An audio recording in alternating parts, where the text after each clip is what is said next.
Okay, so we're standing here on the corner of Commerce and Bedford Streets here in the West Village, and we're looking across at 75 and a half. If you notice, it's a little narrow, might be a little tight for the kind of living that you're used to. It's only 9.5 feet wide. It's the narrowest house in New York City. It's 9.5 feet wide and about 30 feet deep. And you wonder, how do people live like that? Well, there's spiral staircases inside, so you don't have to worry about crossing back and forth and constructing big staircases. Originally, that was a carriageway for this house on the corner, 77, which is actually the oldest building still standing in the West Village. This dates from 1799. There's nothing particularly remarkable about it other than the fact that it's old. But so next door to it was the carriageway where they could bring the horses and the carriages into the back. And then in the 1820s or 30s, it was decided that it was too valuable property, so they built this little house. And it's been home to a number of famous residents through the years. Edna St. Vincent Millay, the famous writer and poet, who's kind of most associated with the bohemian element here in the West Village. And we'll talk about her in a minute when we go around the corner here and take a look at the Cherry Lane Theater. But she lived here for about 20 years. It's also been home to Cary Grant, the actor. Margaret Mead, the writer and anthropologist, also lived here for a time. And it sold last year. Anybody want to take a guess how much it sold for? More?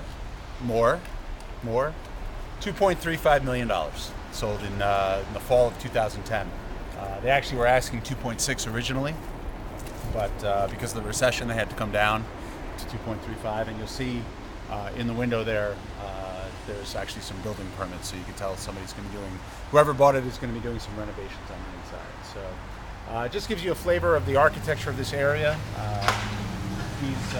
These buildings here, if you look at the way some of the bricks are laid out, for example, you could kind of see how old the buildings are. So if you look here at 75 and a half, you see how all the bricks are pretty much equal size in how they're laid out in the front. But if you look at the building to the left of it, which is 75, I believe, you'll notice how the bricks kind of go in different sizes. There's a wide one and then a narrow one, a wide one and a narrow one. That style is called Flemish Bond, and when you see that in buildings as you're walking around, you know that is one of the older buildings in a neighborhood or in New York City, because that was the style that the Dutch used to build their buildings with. That building was not built by the Dutch. The Dutch were long gone by the time this was built, but it was the old style of doing things when they built buildings. And then as brick making and mortar got a little bit easier to work with, they started using the English bond, which is the same size everywhere else. So the one thing about the Flemish bond to note is the bricks, the narrow bricks are actually full-size bricks. They're just put in horizontally or vertically, depending on your perspective. And that just allowed it to be a more solid house, more solid construction. You could use less mortar, use less things to hold it together. But it made the houses thicker also. The walls had to be thicker.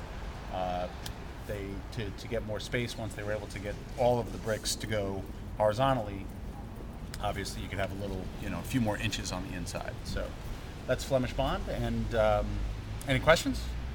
Nope. We're going to head around the corner here and talk about the Cherry Lane Theater.